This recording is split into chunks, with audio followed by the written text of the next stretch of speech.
Peace will return to Europe when the white flower again takes possession of the throne of France. Welcome back to ChristusImperat.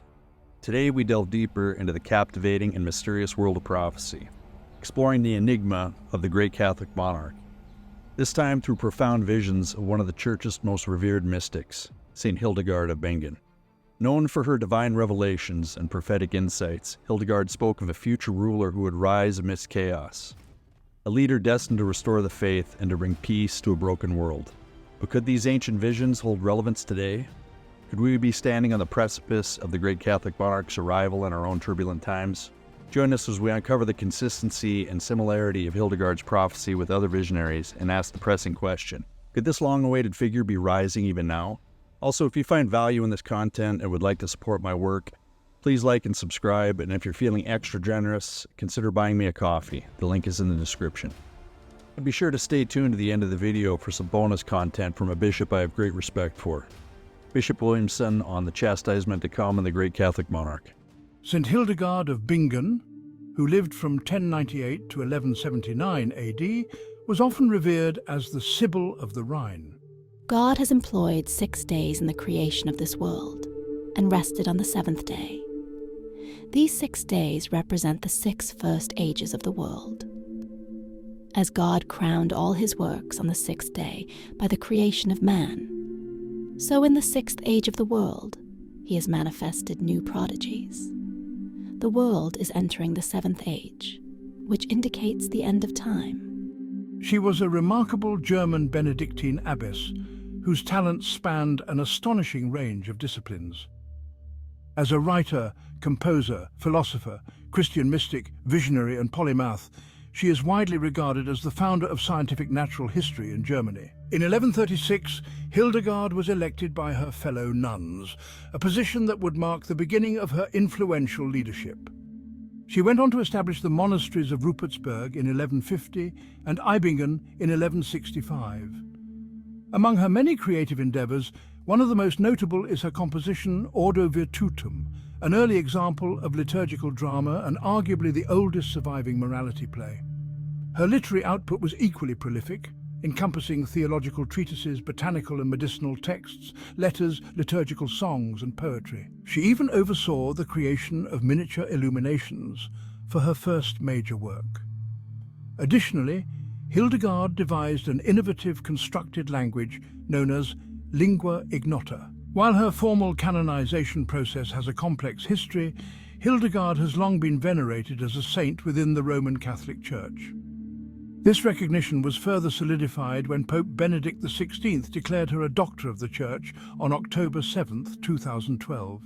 Hildegard's visionary experiences often explored themes of prophecy, including visions of the end times. Among the prophecies attributed to her, she is said to have foretold that peace would only return to the world once the throne of France was reclaimed by the white flower or the fleur-de-lis. The time is coming when princes and peoples will reject the authority of the Pope. Some countries will prefer their own church rulers to the Pope.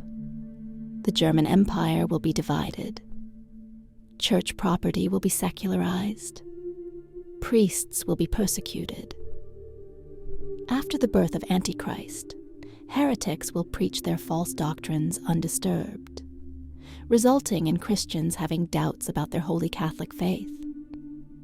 Toward the end of the world, mankind will be purified through sufferings. This will be true especially of the clergy, who will be robbed of all property. When the clergy has adopted a simple manner of living, conditions will improve.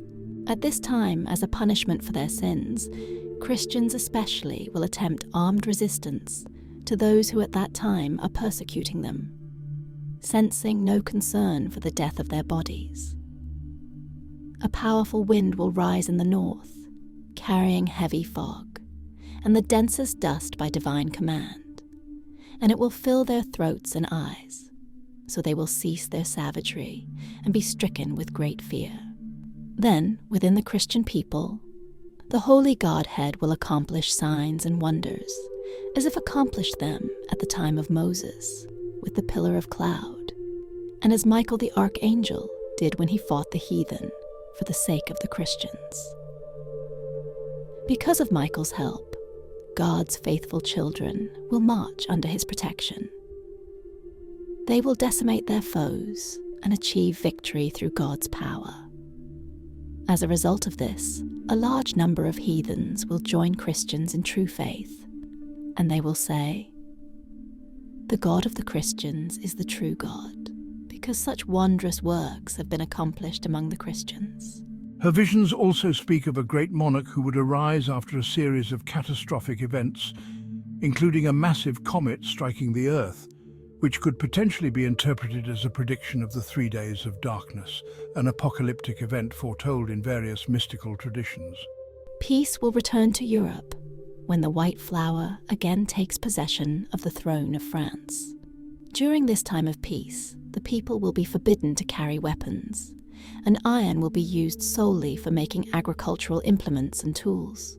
Also, during this period, the soil will be very productive, and many Jews, heathens, and heretics will join the church.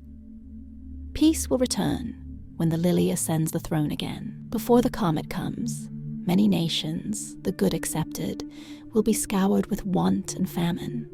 The great nation in the ocean that is inhabited by people of different tribes and is sent by an earthquake, storm, and tidal waves will be devastated.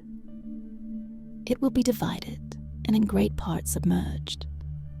That nation will also have many misfortunes at sea and lose its colonies in the east through a tiger and a lion. The comet, by its tremendous pressure, will force much out of the ocean and flood many countries, causing much want and many plagues. After the great comet, the great nation will be devastated by earthquakes, storms, and great waves of water, causing much want and plagues. The ocean will also flood many other countries, so that all coastal cities will live in fear, with many destroyed. All seacoast cities will be fearful, and many of them will be destroyed by tidal waves, and most living creatures will be killed, and even those who escape will die from a horrible disease. For in none of these cities does a person live according to the laws of God. The throne of the last Catholic Empire will crumble, and the scepter will fall out of the hand of him who sits on the throne. The Great Monarch by this time will be a very old man. All justice will cease, and will be trodden underfoot. The latter times will be more evil and corrupt in the eyes of God. Children of God will be persecuted by the most hateful means in the eyes of God. Almost immediately after the death of the monarch comes Antichrist. The streets of Jerusalem will then shine in the brightest gold with the blood of Christians, which will flow like water. Simultaneously, Antichrist will try to increase his wonders. Through her unique contributions to religion, science, music, and language, Hildegard of Bingen remains a profound and enduring figure of the medieval era whose influence transcends the boundaries of time. As this war flattens the skyscrapers and knocks the 747s out of the skies and blitzes most everything that's standing, men are going to get back on their knees, and they're going to, the men that are left are going to convert.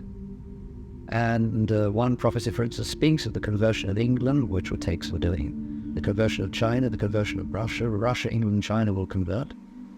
And they will come in an era of great triumph of the church. So it's very difficult to put it all together, but a third world war, let's just make a scenario. A third world war could easily start in a human way.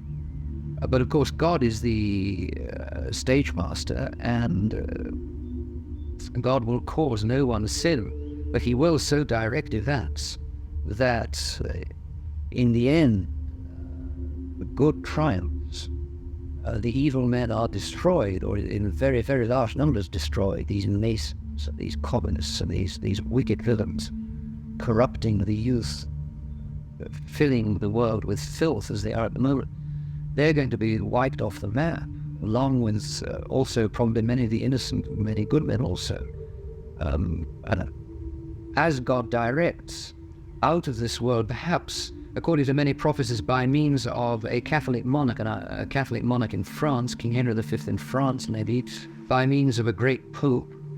A great pope will restore order in the church, and a great monarch will restore the order in the world, the secular order, from France outwards. I think there's good reason to think that. And so the sixth age of the church will be introduced.